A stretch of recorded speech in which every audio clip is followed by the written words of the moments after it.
What's up, guys? I'm TamTu for Zoomin Games. I'm here at Jaeger for Dead Island 2, and I'm here with Jorg, the designer for Dead Island 2. How are you today? I'm very well. How are you? I'm great. Thanks for the party last night. I actually woke up like a zombie, so that means it was a good party. Something else that's looking really good is Dead Island 2. Thank you so much. Great you enjoyed it. How are you looking forward to the release of the game? Yeah, totally. Can't wait to release it to the public. We were so excited because, I mean, this Gamescom, it's the first time that we let the public play the game. And so far, it seems like most people enjoyed it really a lot. Mm-hmm. Yeah, I definitely did. I got to play it just now. It looks really good. The colors are really bright. It's a really great atmosphere to play a zombie game in. But for the new players to Dead Island 2, how does it connect to the older Dead Island games like Riptide, the first game?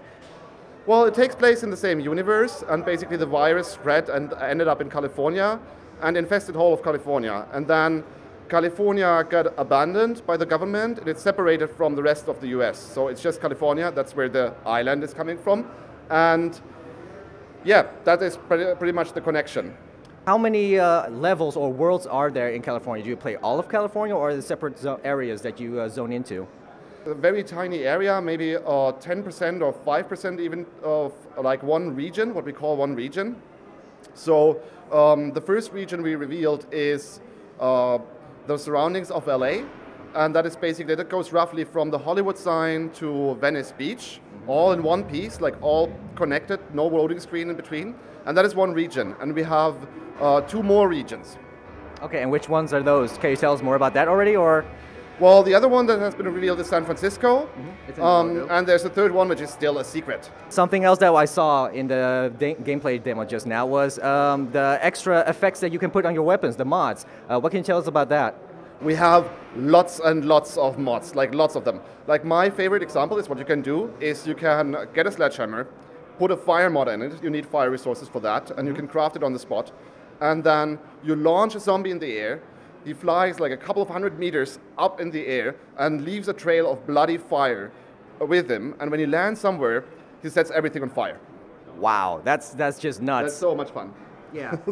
So it feels like you really want to capture the atmosphere that you showed up in the trailer. Yeah, absolutely. When we started developing the game, we basically started very grim and dark back then. I mean, everybody was watching Walking Dead, and everybody was influenced by that. And we thought and we as Jaeger, we did Spec Ops, so we knew how to do a depressing and tragic game. So when we started doing the concept of Dead Island 2, we thought we would make the most depressing, tragic zombie game ever. And we started building it, and then realized rather quickly that actually people, as soon as we have them playing multiplayer, and multiplayer is the core of the game, they don't care about your story. No matter how tragic you do it, no matter how much you put into it, they just don't give a shit. Yeah, speaking of the multiplayer, what can you tell us more about that, about the classes and the monster types? The whole game is multiplayer, right? Yes. As soon as you start the game, you're going to be connected to a server, and there's going to be other players with you. You never have to go to a menu and basically pick, I want to play multiplayer or I want to play co-op. It just happens. While you're playing, your multiplayer just happens. And the same is with PvP.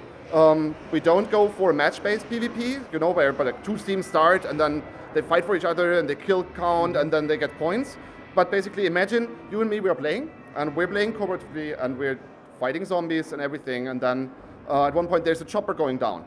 And we know that there's a big treasure in this chopper, but only one of us can have the treasure. Okay. So when we get close to the chopper, we get a warning, enter PvP area, and then I can hit you in the head and steal the treasure from me, and then afterwards we're friends again and play together. So it's not just zombies that you're killing, there's a part where you can kill each other.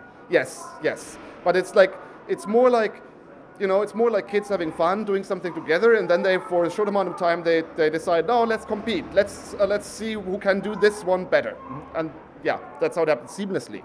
Wow, that sounds really awesome, especially for the twist in multiplayer where you can suddenly turn on each other. What's the release window for the game? Spring 2015. All right, that means we'll have a little bit longer to wait for Dead Island 2. Thanks so much for having us here and for the party again. It was a great party. Thank you for coming. And that was it. I'm TamTu. Thank you for watching. Be sure to stay tuned for more interviews here at Gamescom. From Zoomin Games, I'm out.